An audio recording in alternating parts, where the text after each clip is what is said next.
Selamat pagi anak didik kami yang duduk di bangku kelas 8. Pada pagi ini kita akan memulai pembelajaran kita kembali, yaitu pembelajaran prakarya. Tetapi sebelum saya menjelaskan, alangkah baiknya kita berdoa terlebih dahulu di rumah kita masing-masing. Berdoa dimulai. Berdoa selesai. Baiklah, materi pembelajaran kita prakarya bab 2 yaitu dengan judulnya Teknologi Informasi dan Komunikasi kelas 8 ya. Pada materi ini kita akan mempelajari apa saja teknologi informasi pada zaman modern dan apa saja teknologi komunikasi pada masa lalu. Nah, nanti ketika pembelajaran ini berlangsung, kita akan mengetahui jenis-jenisnya. Nah, teknologi informasi dan komunikasi. Ini adalah judul materi kita ya. Teknologi informasi pada saat ini sangat berkembang dengan pesat, sehingga hampir semua masyarakat dapat mengenal, bahkan merasakan manfaatnya. Dapat dikatakan juga kehadiran teknologi informasi ini telah membawa banyak segala perubahan ya dalam pola kerja manusia. Jadi pada zaman sejarah mulai diciptakan dan digunakan alat-alat yang menghasilkan bunyi dan isyarat. Nah, salah satu contohnya seperti gendang, trompet yang terbuat dari tanduk binatang dan isyarat asap sebagai alat pemberi tanda peringatan terhadap adanya bahaya. Jadi, sejarah perkembangan teknologi informasi pada hakikatnya ditentukan oleh penemuan alat media untuk penyampaian atau pertukaran informasi. Nah, kita boleh lihat di sini ya, pada zaman ke zaman perkembangan sistem informasi tersaji dalam periode-periode sebagai berikut ya. Di tahun 3000 sebelum Masehi, di tahun 500 sebelum Masehi, di tahun 2900 sebelum Masehi, di tahun 150 sebelum Masehi. Nah, kita beralih ke tahun 3000 sebelum Masehi. Di tahun 3000 sebelum Masehi ditemukan untuk pertama sekalinya bukti komunikasi yang berupa tulisan ya. Jadi tulisan ini digunakan oleh bangsa Sumeria dengan menggunakan simbol-simbol yang dibentuk dari piktografi sebagai huruf. Nah, tulisan yang berupa simbol atau huruf-huruf ini mampu membentuk sebuah kata. Bukan hanya kata, kalimat, kemudian bahasa. Jadi bentuk informasi ini digunakan sebagai bagian dari ritual ataupun upacara adat tertentu. Nah, inilah perkembangan pada tahun 3000 sebelum Masehi. Ya, boleh diingat perkembangannya itu apa yang dilihat dari sini, yaitu adanya kalimat, adanya bahasa, adanya kata. Jadi harus diingat untuk tahun 3000 sebelum Masehi. Kita berlanjut ke 2900 sebelum Masehi. Pada 2900 sebelum Masehi, bangsa Mesir kuno menggunakan huruf hieroglif. Hieroglif merupakan bahasa simbol, di mana setiap ungkapan diwakili oleh simbol yang berbeda. Jadi jika simbol-simbol tersebut digabungkan menjadi satu rangkaian, akan menghasilkan sebuah arti yang berbeda. Jadi penemuan huruf yang disebut huruf hieroglif digunakan di bangsa Mesir kuno ini adalah memiliki ungkapan yang berbeda untuk tiap simbolnya. Jadi jika simbol-simbol tersebut digabungkan menjadi satu rangkaian, ya ini akan menghasilkan sebuah arti yang berbeda. Kemudian bentuk tulisan dan bahasa hieroglif ini lebih maju dibandingkan dengan tulisan bangsa Sumeria. Nah, sekarang kita masuk ke tahun 500 sebelum Masehi. Tahun 500 sebelum Masehi, manusia sudah mengenal cara membuat serat dari pohon papirus ya, yang tumbuh di sekitaran Sungai Nil. Jadi, serat papirus ini dapat digunakan sebagai kertas. Kertas dari serat pohon papirus menjadi media untuk menulis ataupun media untuk menyampaikan. Ya, jadi di tahun 500 sebelum Masehi ini ya sudah ada media untuk menulis ataupun media untuk menyampaikan. Jadi penggunaan serat pohon papirus ini juga dapat digunakan sebagai alat atau media media informasi.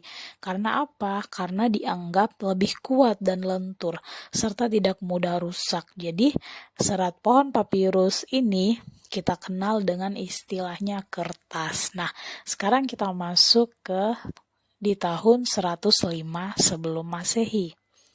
Pada tahun 105 sebelum Masehi, pada masa ini bangsa Cina berhasil menemukan kertas. Nah, kertas yang ditemukan adalah kertas yang kita kenal sekarang.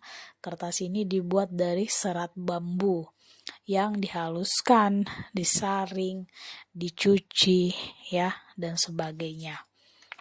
Jadi, penemuan kertas oleh Cina ini yang sekarang ini boleh dapat kita rasakan ya, untuk banyak sekali kegunaannya. Yang sekarang ini kita bisa menulis dengan kertas ya, kita bisa melihat informasi pada sebuah kertas. Nah,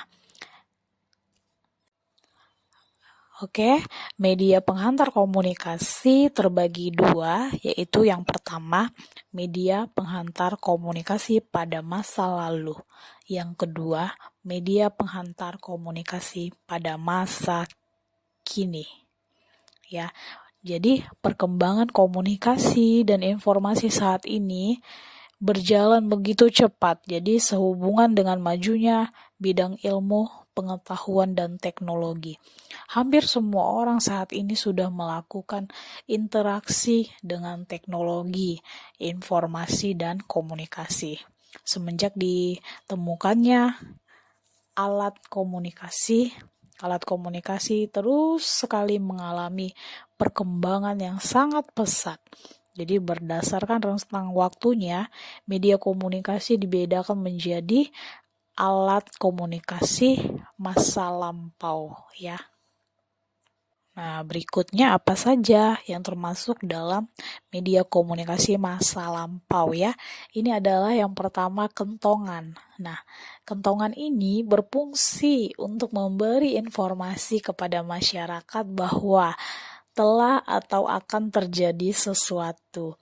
Tanda atau kode yang digunakan berbeda-beda. Kentongan besar biasa disebut dengan beduk. Nah, jadi kentongan ini merupakan memang alat komunikasi pada zaman masa lalu. Jadi, kalau ada suatu penduduk ya mau diinformasikan atau ada berita-berita hal yang penting, jadi mereka itu menggunakan kentongan. Kentongan inilah yang menyampaikan informasi kepada penduduk ataupun masyarakat. Nah, apalagi ya media pengantar komunikasi di masa lalu. Nah, ini ada lonceng. Jadi lonceng atau genta adalah suatu peralatan sederhana yang digunakan untuk menciptakan bunyi. Jadi lonceng juga banyak sekali digunakan dalam peribadatan beberapa agama di dunia sebagai penanda waktu ibadah atau beberapa ritual. Nah, sekarang ini juga lonceng masih digunakan ya. Kalau misalkan mau masuk di acara ibadah ya, lonceng dibunyikan pada saat itu juga di suatu tempat rumah peribadahan. Nah, lonceng inilah ya suatu alat yang sederhana ya, yang bisa digunakan untuk menciptakan bunyi. Sering sekali kita gunakan untuk juga penyampaian pesan ataupun penyampaian informasi. Nah, kemudian burung merpati. Merpati pos ya. Ini adalah burung merpati yang memang dilatih ya untuk mengantarkan surat ataupun pesan ya kepada orang-orang yang memang benar-benar akan mendapatkan info ya dari temannya ataupun dari siapa. Jadi burung merpati ini juga bisa digunakan untuk penyampaian pesan pada zaman masa lalu. Kalau sekarang ini sudah jarang sekali kita temukan karena apa? Karena perkembangan zaman yang sudah semakin maju. Ya. Masih banyak lagi media pengantar komunikasi pada zaman masa lalu. Nanti kalian boleh lihat di buku kalian apa saja media pengantar komunikasi pada masa lalu. Nah, kita masuk ke media pengantar komunikasi pada masa modern. Nah, pada masa modern ini ada banyak sekali ya jenis-jenis pengantar komunikasinya. Ya, salah satunya apa? Salah satunya televisi ya. Jadi televisi ya sangat memungkinkan seseorang untuk mendapatkan informasi dengan cepat. Jadi biasanya televisi ini digunakan untuk menyampaikan informasi secara massal. Ya, media komunikasi yang satu ini, televisi ini merupakan media komunikasi yang sangat populer ya. Kemudian apalagi media pengantar komunikasi modern? Ada telepon kabel, ada radio, ya ada surat kabar atau koran, ada televisi dan faksimili. Nah, itu saja. Dan ada banyak lagi beragam alat komunikasi pada masa sekarang ini ya dan pada masa modern. Nanti kalian boleh lihat lagi apa saja alat komunikasi pada saat ini. Ada nanti kalian lihat di buku paket kalian, ada juga di LKS. Nah, untuk tugas kamu hari ini di kelas 8, sebutkan lewat video kamu 5 jenis media pengantar komunikasi modern dengan media pengantar komunikasi masa lalu. Nah, kamu sebutkan beserta dengan fungsinya. Ya, ini kamu buat sebagai video dan menggunakan pakaian seragam kamu di hari Selasa. Nah, dikumpulkan terakhir hari ini pukul 14 WIB.